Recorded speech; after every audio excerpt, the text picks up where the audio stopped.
Airport Director's Report. Good evening, Board. So we'll start with the Director's Report with the airport fencing project.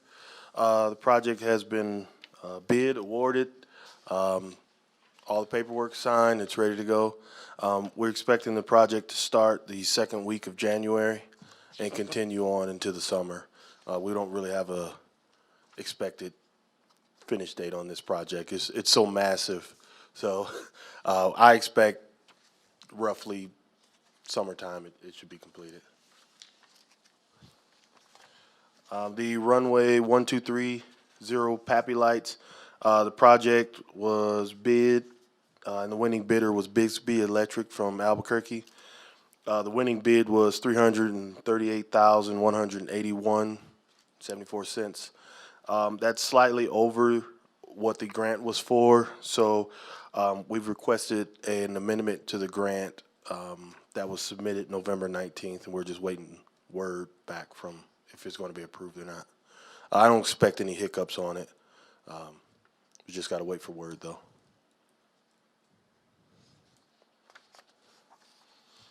Self-serve fuel station. They poured the concrete base for the canopy and the skid. They had to do some, I'll just call them outriggers for the canopy. The underground fuel and electric conduit has been set. The fuel lines have been tested, and they all passed inspections.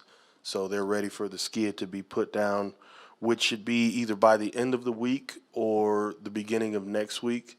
The company that's doing our self-serve island got hit with COVID outbreak, so it got delayed a couple weeks. We don't have an ETA on completion on that yet, but I expect maybe another month. The airfield marking project, we got a quote from Highway Supply out of Albuquerque, and their estimate was $165,840.60. Again, that's slightly over what the New Mexico grant was for. So we've also submitted for an amendment to that grant to get a little bit more money to help pay the overages. So we still don't have a start date on that project, so we're just waiting to find out about the amended grant.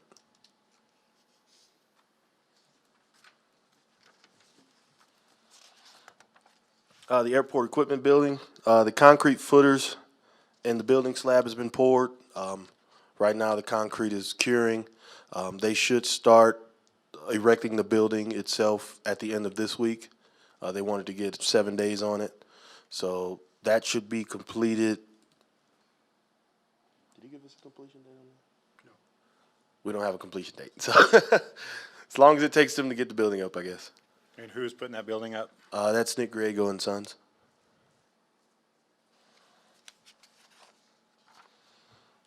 For the dirt removal, the big dirt pile and down the road, Curry County is continuing to take away dirt every week. There's no completion date on it because the hill is so massive. So they're still taking away as much as they can. You explained this before, but where are they taking it? They're using it for washouts on county roads. Due to all those rains, we had a lot of washouts. So they're using that dirt to fill those washouts, rebuild some of the drainage ditches and roads and stuff like that. Good. So are they removing kind of on an as-need basis for them, or do they have a specified number of trucks per week? They don't have a specified number. It originally started that they were going to use it as they need it, but then they turned around and says, well, we can take it all and they'll house it somewhere else. But they kind of slowed down with the cold temperatures. I'm not sure at what rate they're going right now. Okay. And construction of the building also kind of offset that a little bit because it's kind of in the way. Sure. Acquisition of a new ARF vehicle. I still don't have an update on that. We're just waiting on discretionary funds from the FAA. They've told me that it's a project that they're interested in because of our now we have 2 destinations and working on a third. That's a secret. Don't tell anyone. So they're really interested in getting us a bigger ARF. It's not going to be the size that I think we need, but it'll be a bigger ARF than what we have. So just waiting on word. With adding more flights in and out, does that help us? With them? Lights as far as on the roads or on the ramp? On the ramp itself and justifying the bigger ARF vehicle? Yes, they don't look at lighting at all. They only look at size of aircraft. Okay. So the length of the aircraft and the amount of departures determines the size that we get. So us being an Index A, we have 3 categories of trucks, which is Class 1, Class 2, and Class 3. Once we move up to the Index B, then that's a Class 4 ARF, which is 1,500 gallons. And, you know. Okay. Do you predict the vehicle that we get, will it have the boom that sticks down into the fuselage or? Oh, the snozzle? I don't think the Class 3 ARFs come with I don't think you can get a snozzle on those. The Okay. 1500s you can, but I don't think the Class 3 you can. I see. Okay, thank you. Ground support equipment. We purchased a Herman Nelson 200,000 BTU indirect flame aircraft diesel heater. It's to help out aircraft during the cold days.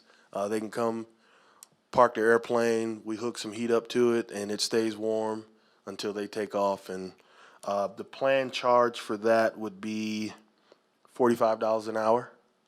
And the cost of the unit was $5,525.75. I've also requested funding from New Mexico DOT to help us with the purchase of a GPU, a lav cart, and an electric aircraft tug. It'll help. All of this stuff is extremely needed for us to continue the growth and to get in the aircraft that we want to get in. And of course, it'll enhance our capabilities at the airport. It'll attract more aircraft and make the airport more competitive with other airports in the region. I guess we would use the tug to move around the ground equipment too, I guess. Yes, we can use it for that also, yes. Yeah. And it's easier. You basically walk it, and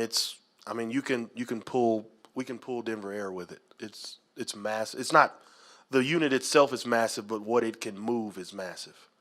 So we could probably move a C-130 with it. I mean, it's cool. We saw it at the GSC conference. And you need an optional wheelbarrow to go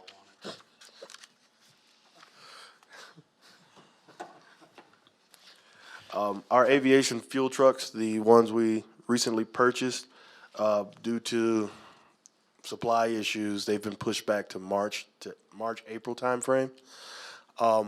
As you know, our jet truck is having some issues.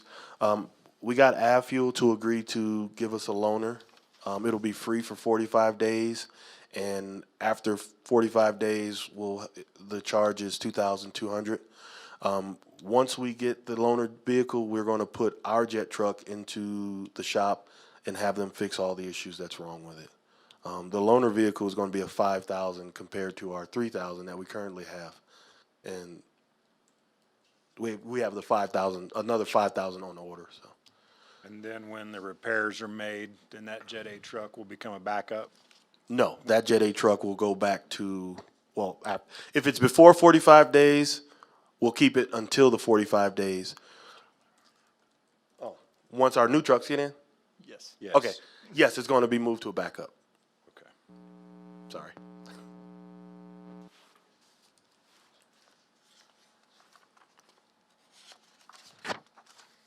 Okay.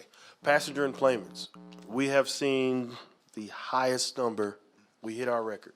Well, not our record, but we hit a record. Last month we saw 954 emplainments. That's the highest we've ever seen at our airport.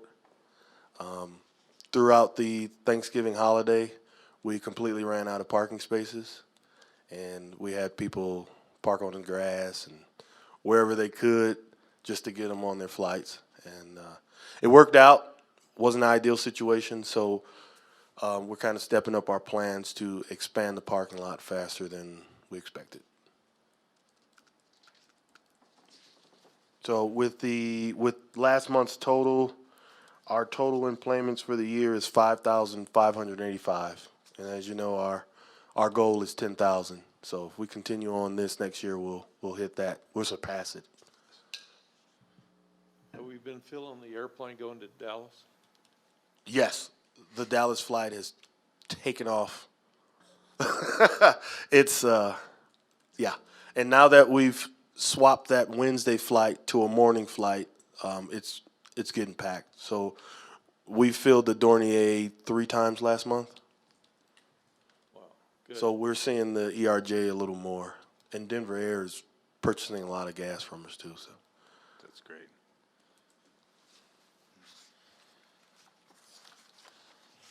Aviation. I've been getting a lot of feedback from the community, and it's all positive about the experience at the airport. I had some people that flew out this morning and called me from Dallas and said, "I just want to tell you that it was a fantastic experience," and they were so excited that Clovis is growing and has a progressive mindset and is staying up with the times and has a real positive outlook. The only complaint is that there's not enough room. And so anyways, it's encouraging to tell people that the city's on board with the long-term vision and that we have some goals and that there are plans in place and hopefully moving forward ASAP to expand that and to really promote the airport and make it the gem that we all know that it is. Yeah, and Mr. Chairman, members of the board, just to add on to that, we actually met with TSA today as well as Decker Parrish Sabatini, who is the architectural firm that we hired to start working on what the terminal expansion could look like.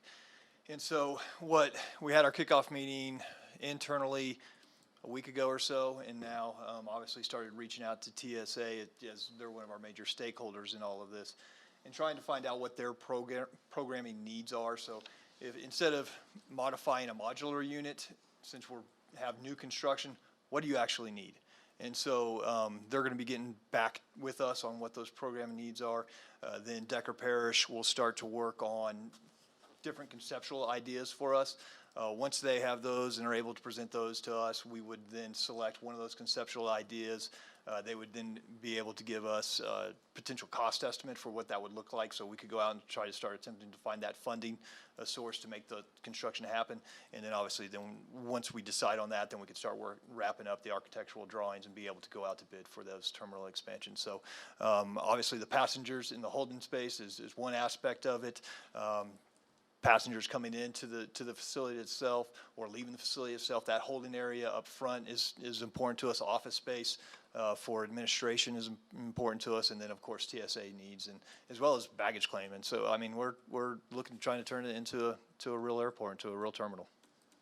Fantastic. And that, we're kind of veering off just a hair here, but do we have any updates on the DTS system and getting us tied into that? Yeah, certainly. And so we actually have a meeting scheduled next week with the Defense Travel Management Office, DTMO, as well as GSA, including ourselves, our Air Care, Denver Air, to discuss what it's going to take for them to get into DTS's system itself.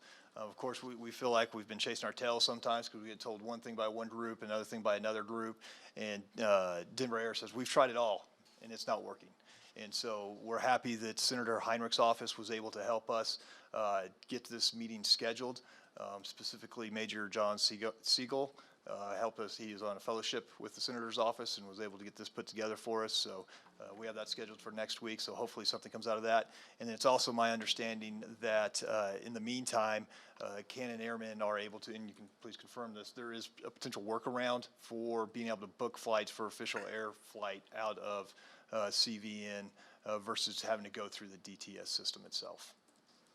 Is that accurate? Yeah, we've always been able to do that. We just have to create like a constructed travel sheet, just basically saying, hey, it actually is cheaper to fly to Clovis than to go to Lubbock or Amarillo. So not only does the government have to like comp our drive out there and our drive back, but also our parking at those airports. And then you tally that with the airfare out of Amarillo or Lubbock, it ends up being more expensive than flying out of Clovis. So, So it's looking, everything's looking positive, so hopefully we'll get into DTS, make that process much easier for our airmen to actually book travel out of here versus having to go through that workaround. But those employment numbers that James spoke of will certainly increase once that availability is a reality. Beautiful. Aviation fuel sales, we've sold by far, by volume, more fuel last month than we have in 4 years.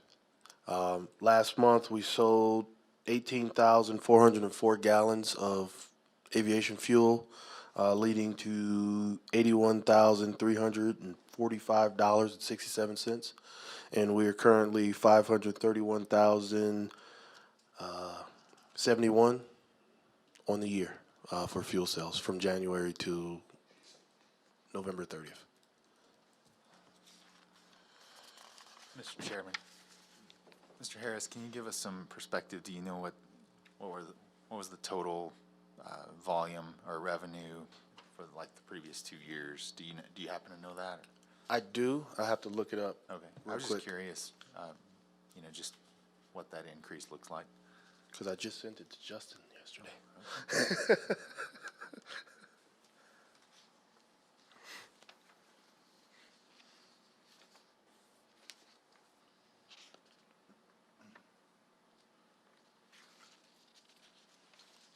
And I appreciate you asking that question. I had the thought, but it would be good information to know. Okay, so what we have for 2018, the entire year was 205,046.1 gallons sold for a profit of $647,446. 2019, there was 221,880 gallons sold for a profit of $458,411. In 2020, we had 130,942 gallons sold with a profit of $474,575. And total for 2021 right now is 132,000 gallons, 219, and profit of 531,071. Gotcha, thanks. And just to clarify, the number that you're talking about is gross sales, right? Yes. Or it's not profit, it's It's revenue? gross sales. Okay, all right. I'm sorry. No, that's fine. I just wanted to make sure. Thank you. So last month was by volume, the most fuel we've sold in a month since 2018. I don't know if I said that right. Yeah, that's due to Denver Air. Well, and we're also coming out of a pandemic as well, where travel was completely shut down for a significant amount of time. And so it's positive that these numbers are back to, your monthly numbers are starting to get back to what they were pre-pandemic, and expectation is that they'll be bigger. Yes, sir. Fuel pricing, our current 100 low lead fuel price is $5.55. The regional average is $5.50, and the national average is $5.71. Jet A, our price is $4.36. Regional price is $4.50, and national is $5.21. I also added our self-serve price. If self-serve was running right now, 100 low lead would be $4.80, and Jet A would be $3.31. Just to give you a comparison of what we're planning on selling our fuel for. You anticipate that most of the fuel will be sold through the self-serve on the 100 low lead? 100 low lead, yes. Okay. I think the price will attract more more aviation. Okay.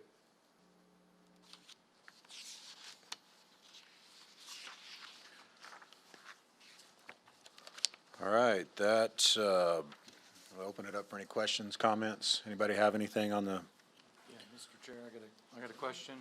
Member King? On the construction projects, it doesn't sound like we have any schedules. Did we not get schedules when we drafted contracts? Any of these contractors? I didn't get a schedule. I don't think I got a schedule for. We have a schedule for the fencing contract, and so it's just, the notice to proceed hasn't issued.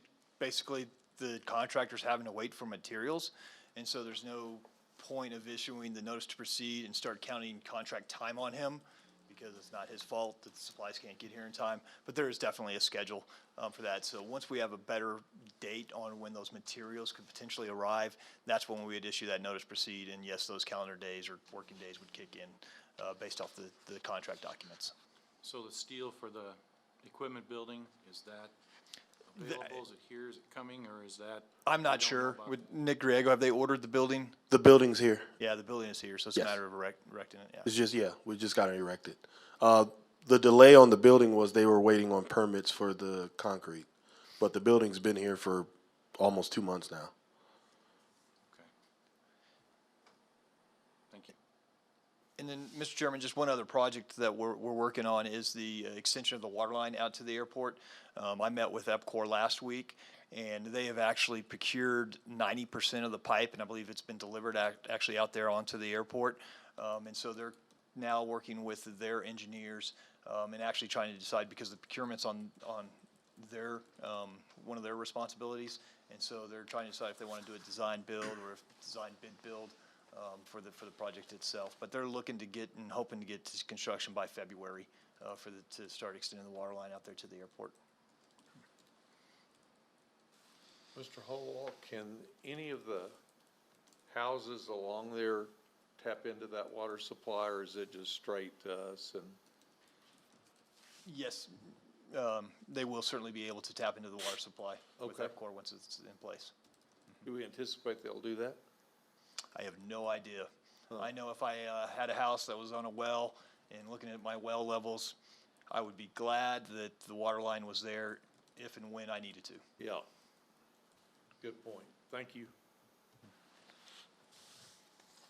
Hey, James, real quick. So you mentioned the 10,000 emplainments per year Yes. was like a goal for you. Can that translate to anything as far as grants or? Yes. Or anything that's achieved? Okay. I'm sorry, maybe I missed it before, but could you maybe just like explain it, like wave tops for me again real quick? Okay, as a federally funded airport, we have entitlements every year. Right now, our entitlements are 150,000. So that's, I don't want to call it guaranteed money, but it's set, it's earmarked for Clovis for airport improvements. Once you surpass the 10,000 emplainment mark, that number goes from 150,000 to $1 million. So that translates to more improvements for the airport. Is that almost like immediate, or is it delayed, like to the next the next fiscal year? Like how does that? Do you know how that works? That I'm not 100% sure. I know they earmark it and then we have to request it. Okay.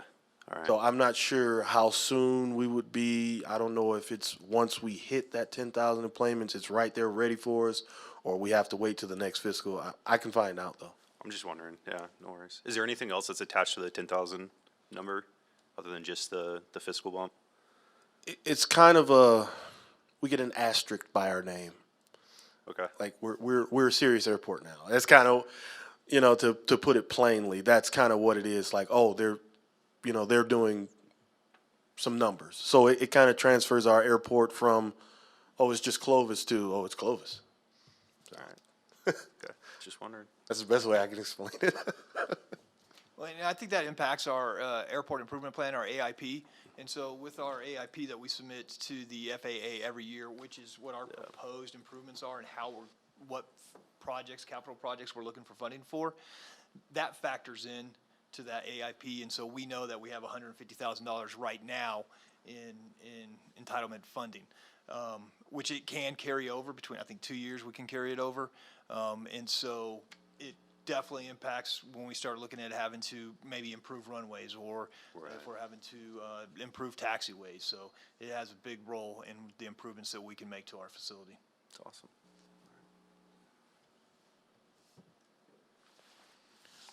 All right, seeing no more discussion, we're gonna move into old business and to airport rate revision. And so at this point, I'd like to turn it over to James, and you can explain to us what we're looking at. Okay, so I've done a ton of research on this for you. So why do we need to revise our rates? One thing that I didn't put on there was we haven't revised our rates at the airport since 2016. We're extremely behind the curve in the region and in the nation. Also, another reason we need to keep up with the increasing operating cost for the T hangars. We also need to make much needed repairs and improvements to the facilities, and just to become profitable and competitive with other airports in the area. Some of the improvements that we need, hangar doors. The doors are hard to move, rollers are broken, they're rusted, they're seized. Interior floors are damaged, improperly sloped, uneven settling. We have water intrusion, wildlife nesting, I mean. Interior lights are old, they're dim, and they don't provide enough lighting inside the hangars at night. So I want to swap to LEDs, of course. They're more cost efficient. Exterior siding, there's holes, there's dents, there's rust. It again allows for water and wildlife intrusions, and they need to be painted to bring up the appearance of the airport. Insulation, the insulation will help keep out water, dust, weather, animals, and it will help with heating and cooling of those aircraft. They can get, because of the sun we get, they can sit in that hangar and bake. So I'd like to at least insulate the roofs of them. And then the two older hangars, they're pretty dilapidated, and when they were looked at, the contractor said that it costs you less money to tear them down and rebuild new ones. So I'd like to just demo them and build new ones, or build a bigger community hangar, maybe an MRO, maintenance repair operation for medium-sized aircraft. Which hangars are those, James? If you're looking at the FBO hangar, it's the first two hangars. Okay. So the second hangar, or depending on how you look at it, the first or the second, the middle hangar, that's the worst one. It has angle iron beams, and it's in rough shape. The doors, you can't even change out the doors. It's really bad. I think didn't you say that was the original hangar on the airport, like 1956 or something like that? How many tenants are in them now? Kind of like the occupancy rate? In other words, if we tore them down, would we have to make arrangements to relocate? In those first two hangar banks, right now we've got I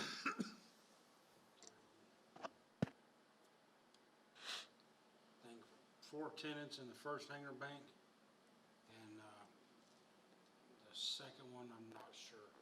We don't have very many. We've got a total of probably 6 or 7 empty hangars, and it's in those first two banks. I guess we could convince them to move on up and.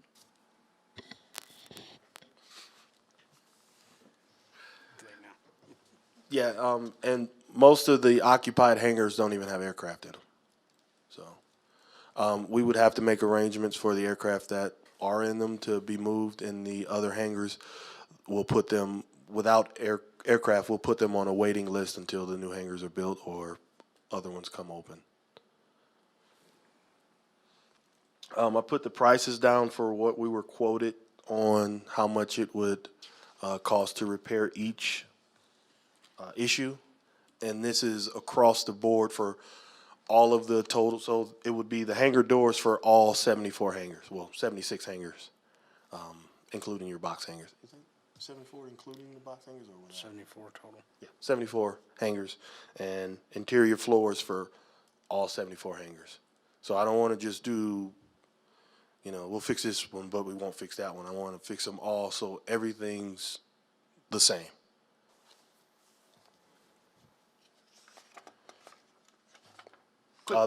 Quick question, and Mr. Chairman, I apologize. So, to do the interior floors though, was that, and you said on all hangars? I'm assuming that does not include the ones you're gonna demo? That's excluding those. Okay. Wanna make sure. So the proposed rate increase, I'm proposing $25 for T hangars across the board. That will add potentially $22,800 to the fiscal budget. Our total complete revenue for the T hangars after the increase would be $112,320. And the revenue would be focused solely on rehab and continued maintenance on the hangars.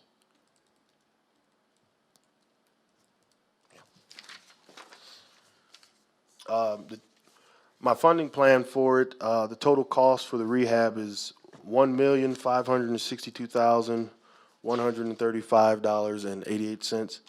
Of that, the revenue of $112,320 a year. That totaled out to about 14 years.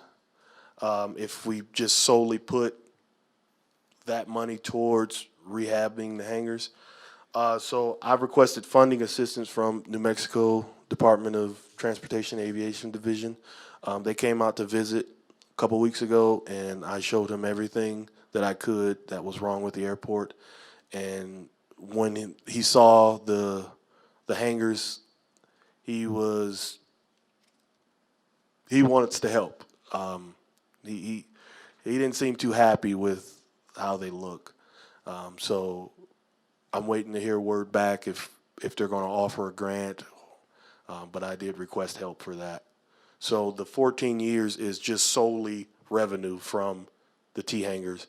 So if we get help from the state, of course that brings that timeline down.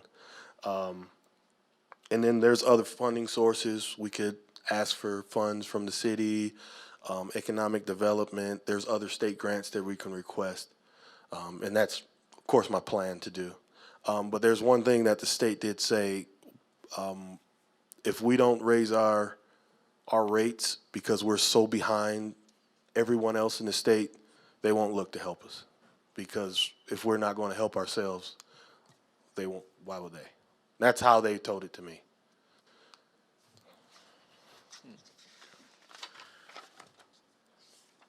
So other rates and fees that we're looking to change is our FBO/transient hangar rate. Right now, our monthly rate we charge is $100 a month for that hangar. I like to bump that up to $150 a night or day for transient aircraft. And I also like to break down the daily hangar rates. Right now, we charge $30 across the board. No matter what size airplane you have, it's $30. That's not industry standard because every square foot that you have takes up a space for an aircraft. So instead of breaking up into square footage, I like to break it into the category of aircraft. So we got single engine piston, twin engine piston, light jet / turbo prop, and then mid-size jet / turbo prop. So the fee would go $50 for a single piston, $60 for a twin piston, $75 for a light jet or turboprop, and $85 for a mid-size jet / turboprop. James, how many folks have an airplane in there on a monthly basis? We have one that's housed in there because it won't fit in a T hangar.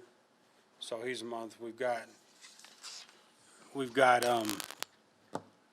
the medevac unit from Portalis rents a space in that hangar, so if they need to bring their helicopter over to house it during inclement weather or whatever, they have a space available. Okay. And then we just got a twin engine in the other day that will be in there for a while. Okay. The big one that doesn't fit in the T hangar, what kind of an airplane is it? Well, it's not a real big one, it's just got a real long wingspan. It's a Diamond Star. Okay. It's a four-seater, not a real big airplane, but it's got a 50-something foot wingspan. Okay. Thank you. So it won't fit in the T hangar doors. It's about the size of a glider.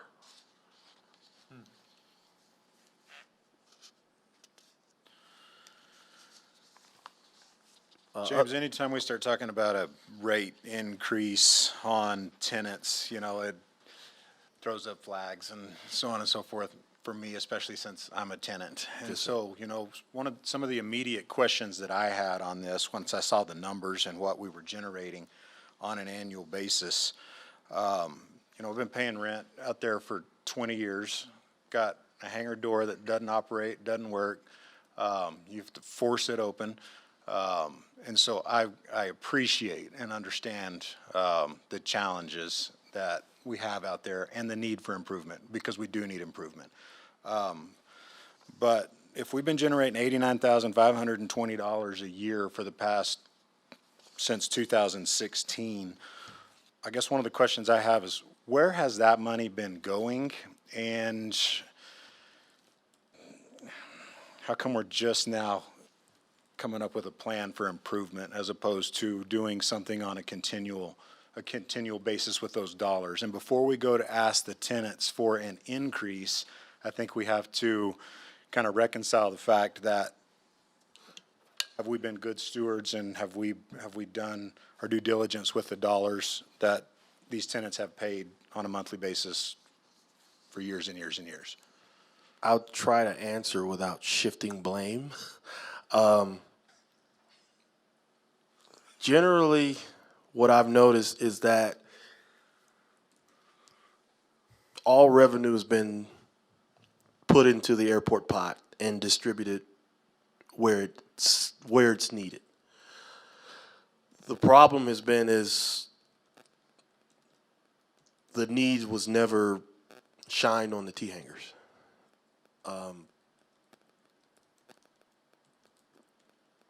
I've been here a year, and I've seen what they look like, and I know what they need.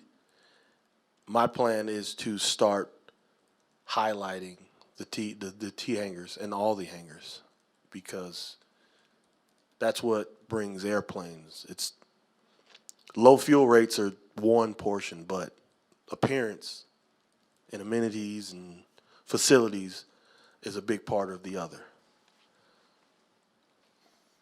And Mr. Chairman, members of the board, and I agree with James, is that under looking at what the priorities were with the airport in the past and what James has done, obviously, in his tenure, it has been remarkable in trying to find ways to generate revenue into our airport and what it takes to generate revenue into our airport. And that really has been his focus. And so I think that just simply in the past, maybe the T hangars have not been a high priority as far as past directors have been concerned. One thing I would point out is that $85,000 in revenue from those, that's basically an employee by the time we add benefits and everything in there. And so it doesn't go very far. And so that's a reality as well. So when you put it all back into your operational expenses, which includes all of our personnel services, that $85,000 is, like I said, is one employee.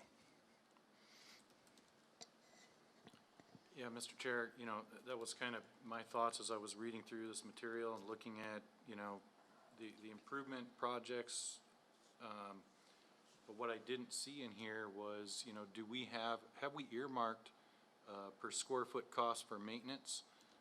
If we're gonna put millions of dollars into these hangars, then I think that we need to earmark how much money we're planning on putting into them every year, so we don't end up back here having this discussion in about 10, 15 more years.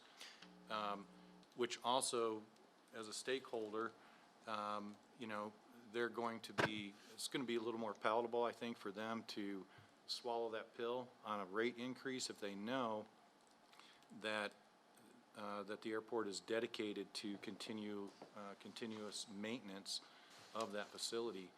And, you know, so I mean, that's gonna require a maintenance plan. It's gonna require a certain amount of money earmarked every single year that's going to go back into those facilities. And, you know, I don't know, maybe you have that already, I don't know, but I just didn't see, or see it referenced here. It's not referenced because until we fix what's wrong, I don't know how much it's going to cost annually to upkeep it. So right now we have to replace most of the rollers on the doors. That's going to cost a certain amount of money. But when we go back to do an annual service on the doors, which is in my plan to do an annual service on the doors, it's going to be significantly less than replacing everything that's wrong right now. So until I have those numbers, I can develop a plan, but I can't put numbers on it yet. But I do have a plan that I'm working on to ensure that maintenance and upkeep of the hangars will continue even if I leave. It'll always be in writing.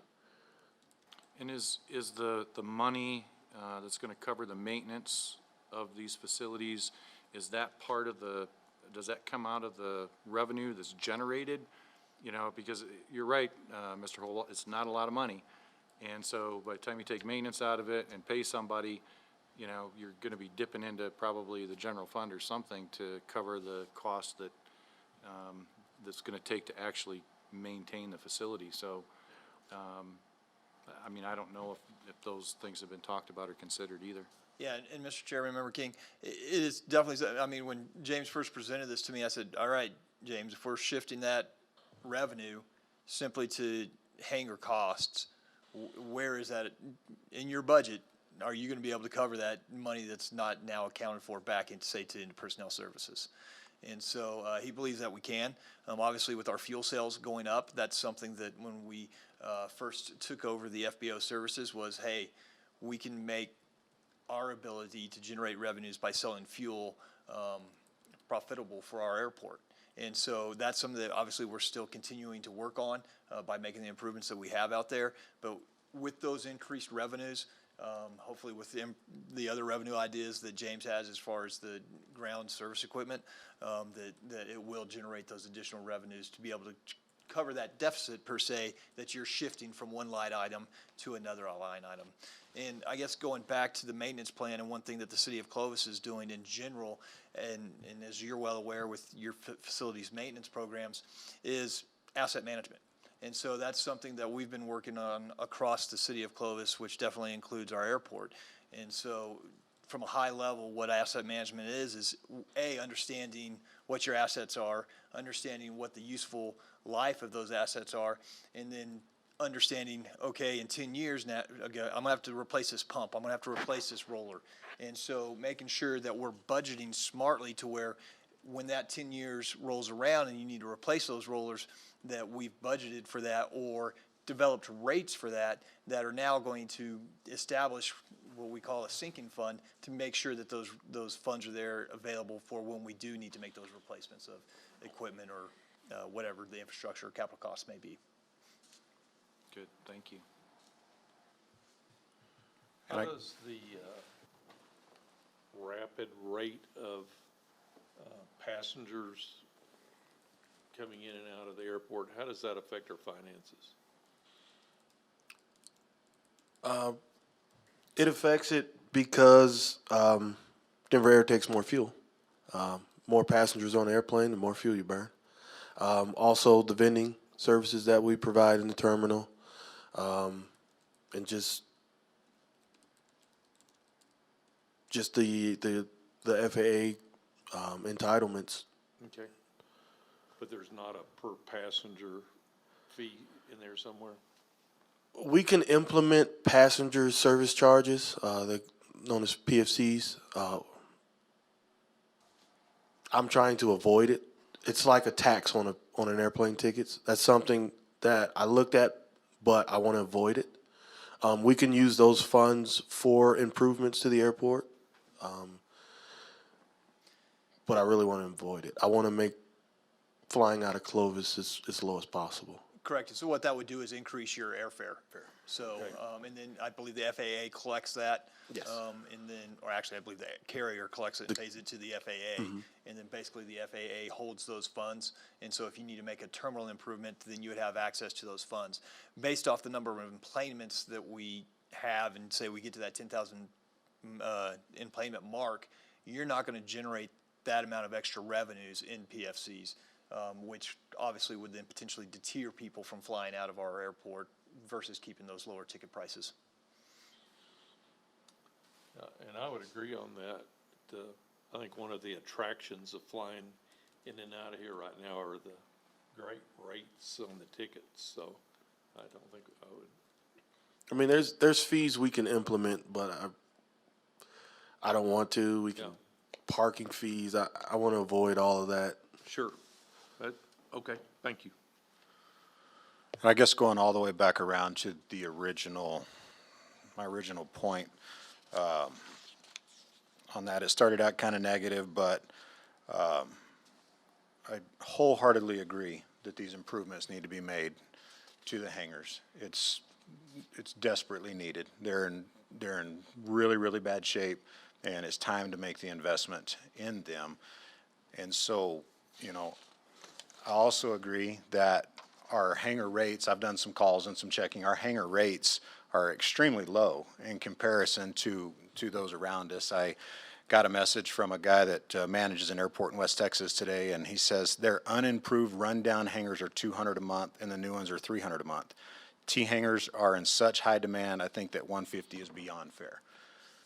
And so as I did a little bit of research around, I think James's rate increase is in line, and I would be in favor of the $25, but I also want to see a commitment from the city to partner with the tenants as well, so that we know that those dollars that we're investing in hangars out there are going to come back to us, and we're going to see a benefit from it. And so I guess I would like a commitment from the city that we're going to continue to work hand in hand, and we're going to have a joint goal of keeping these things up to a standard that is significantly above what it is today.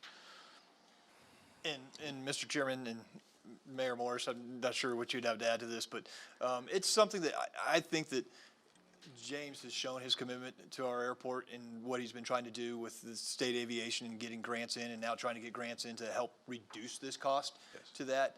It's something that I've said is a asset of the city of Clovis and an underutilized asset of the city of Clovis, and trying to shine a light on it. And so you would have my commitment to continued support for the airport.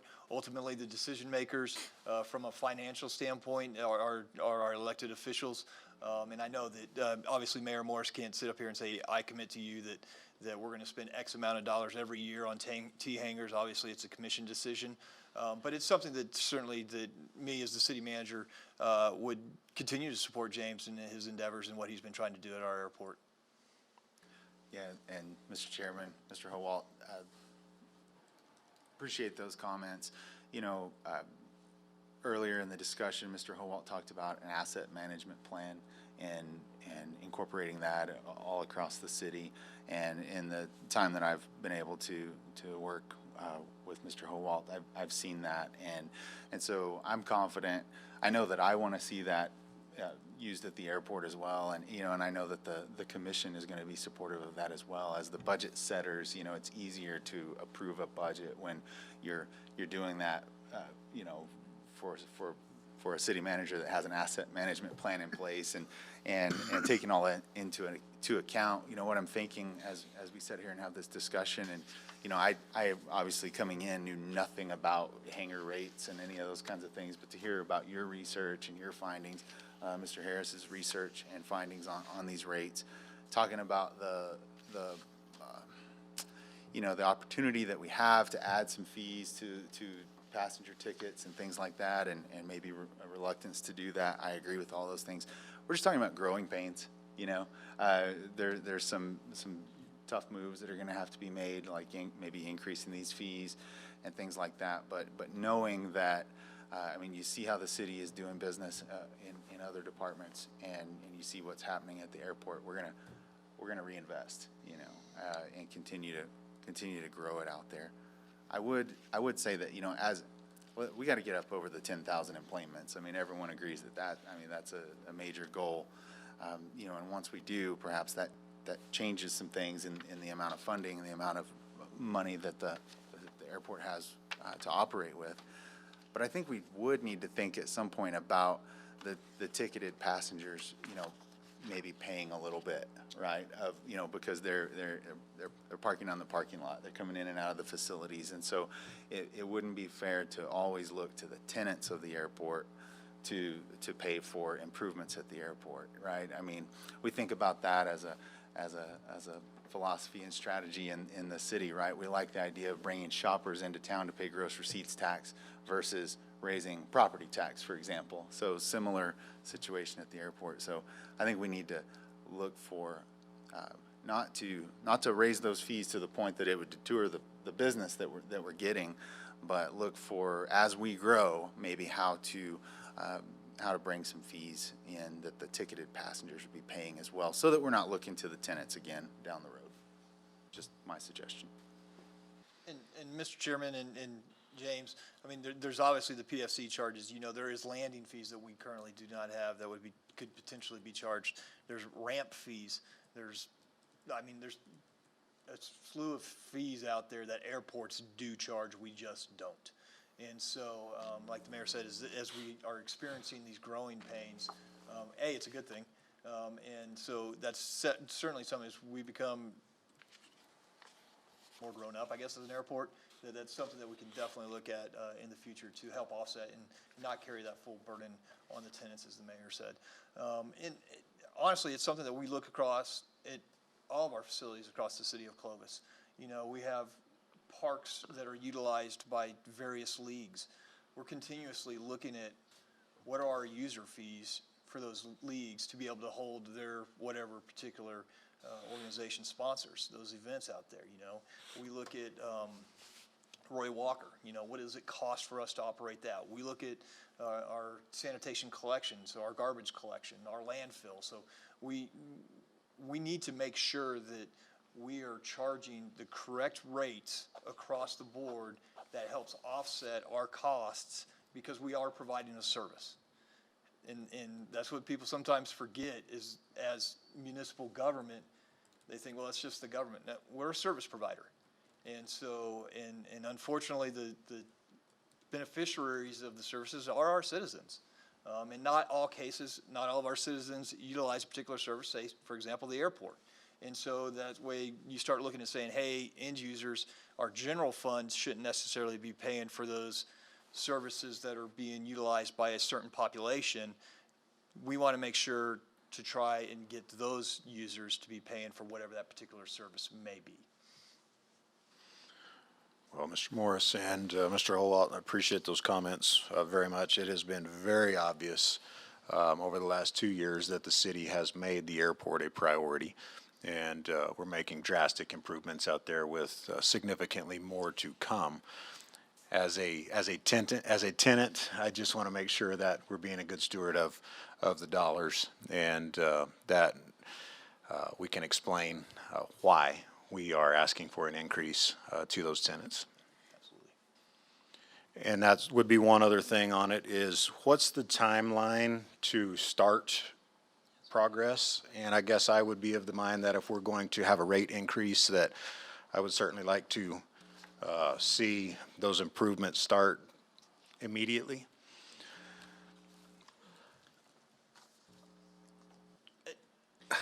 James, just to try and give you some I guess when you look at the budget, right now we have, I don't want to give you a definite answer, I guess the easiest answer I can give you is, depending on state funding availability, if we're just solely relying on revenues from T hangars, it would probably be June 1, the start of the new fiscal, where I can earmark those funds towards those improvements. So at the latest, June 1. July 1. Start July of 1. fiscal- July 1. Sorry. And I agree with that, because obviously it's going to take time for us to implement the fees. Of course, if this body so approves this tonight, then we'd obviously have to take those to city commission for final action, and then us getting those fees implemented. And it's going to take time for us to start realizing those increased revenues. And what I would challenge James with is that when we start looking at those budgets, in budget preparation for this next fiscal year, to actually develop a list of, hey, we're going to see X amount of revenues this year, let's go do X, Y, and Z, or bring to this board, hey, this is what our plan is, and get buy-in by this board for what improvements we're proposing to make that next fiscal year.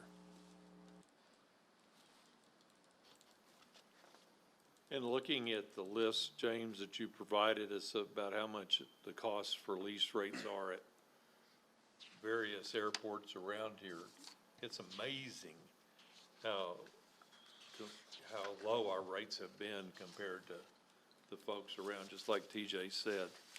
If I live close to the Santa Fe airport, I would be trying to maybe make a deal with airplane owners to park their airplanes in my backyard. That looks like that would be a profitable deal in Santa Fe. But, you know, I mean, I'm saying that in jest, but $400 more a month that's huge for the same service. But that's signature flight support, so. We're getting there. Yeah. Some of the other, they're not increases, they're additional fees that I'd like to implement for the FBO. They're fees for services, such as the aircraft heater that I mentioned that we purchased. Once we have that in hand and do all our training on it, I'd like to charge pilots and companies $45 an hour, including hookup fees. Then once and some of these are for when we do get this equipment, like the GPU, $50 an hour. I think airports that I called around to find out what their fee rate. So let me rewind a little bit. For every fee, I've called and found comparable rates to airports around other airports. So a lot of the GA airports don't operate GPUs or heaters or lavatory stuff, but a lot of the commercial airports do. So I called mostly commercial airports to figure out how much they charge. And I didn't want to charge the same amount as Signature, which is $75 an hour or $105 an hour for a GPU. I wanted to stay lower than them so we can compete with them. So right now, Lubbock, they're charging, and I didn't bring my paper, of course, it was like $65 an hour. So to compete with them, we can just do $50 an hour and we'll still make revenue off of that. So for the GPU, we would charge $50 an hour. To use our GPU for startup, we just charge $30 per start. And maybe you could help me. Maybe, I don't know if Elvis, yeah, I know, but, you know. Once the first engine start, they don't use the GPU for the second engine, right? Yeah, they don't need it. Okay, Yeah. so just for the initial start.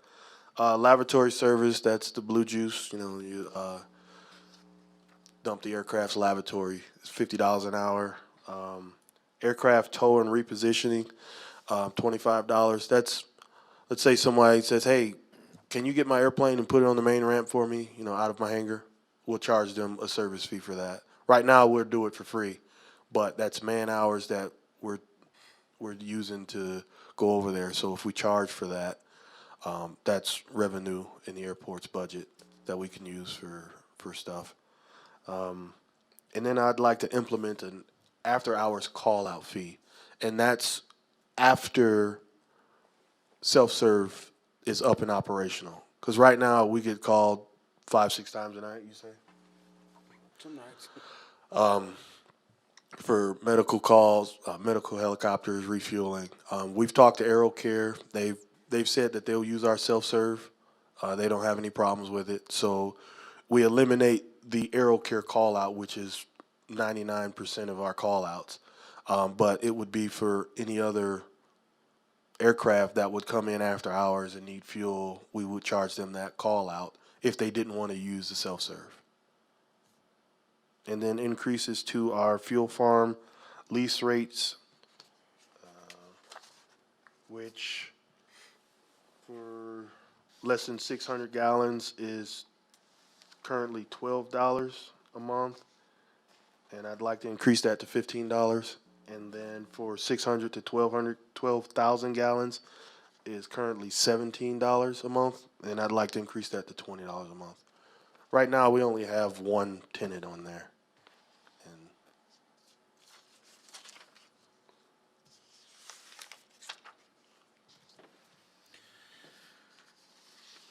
Can we break these increases apart? And can we recommend that we go ahead and implement, like the FBO services, to happen immediately or as early as January 1?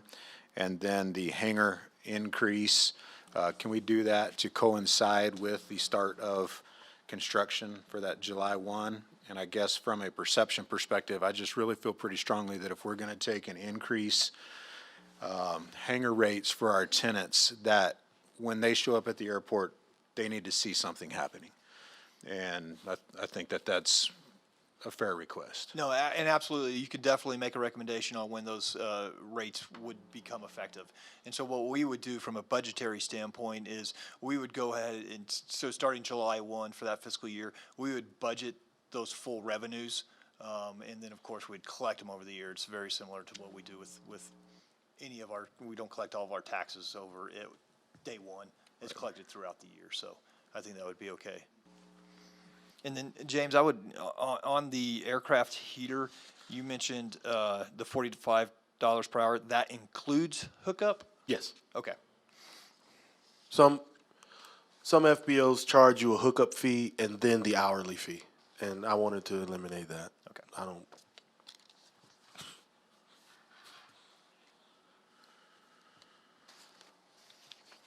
So members, is there any more discussion, questions?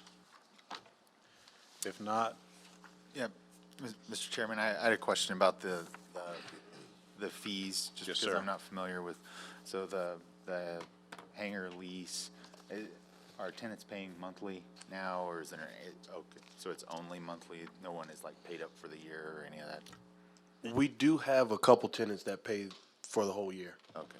but our lease agreement is a month-to-month lease. Okay, all right, thanks. It's probably not a very consequential kind of question. I was just curious about that, about timing the rate increase, so forth. That was a great suggestion because I didn't think of starting at July 1. So Okay. Mr. Chairman, I'd make a motion that the rates be increased beginning July 1, with the exception of the FBO service fees for the use of our equipment for startup, et cetera. do I have a second? Second that motion. It's been moved and seconded that we recommend to the commission to increase the rates to coincide with the July 1 fiscal year. does that also include the transient hangar? Yes. Because that falls underneath the FBO services? Yes. So those. I just wanted to make sure. Okay.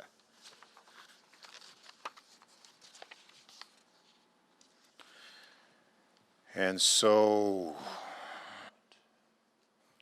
is that motion clear? And And I'll summarize that for you, if Please. you'd like me to. So what's been proposed is a $25 rate increase across all the T hangars that would become effective July the 1 of 2022. The other proposed increases would be for the FBO transient hangars as well as for the FBO services, which then would become effective upon approval by the city commission at their next regularly scheduled meeting. And we could set a date for those to become, the commission could set a date for those to become effective, say, what are we in, December? If they wanted to, say, January 1 or February 1, we can certainly set that date then. That's exactly what I wanted to say, Mr. Wilson. me too, but thank you for clarifying. So it's been moved and seconded. All those in favor, say aye. Aye. Opposed, same sign. It has been approved to send to the city commission. Is there any other business discussion, comments, questions? Think you were gonna bring us up to date on the sign out on the highway? Oh, we're just waiting on Clovis Sign to give us a quote. Okay. They've been out, they measured it, they know what I want. We're just waiting on a quote. From what I'm hearing, they're just so backed up with everything else. The new restaurant's going in, and so we're just waiting. Thank you. We've been placed on the back. Seeing no more, we're adjourned until Tuesday, January 4th.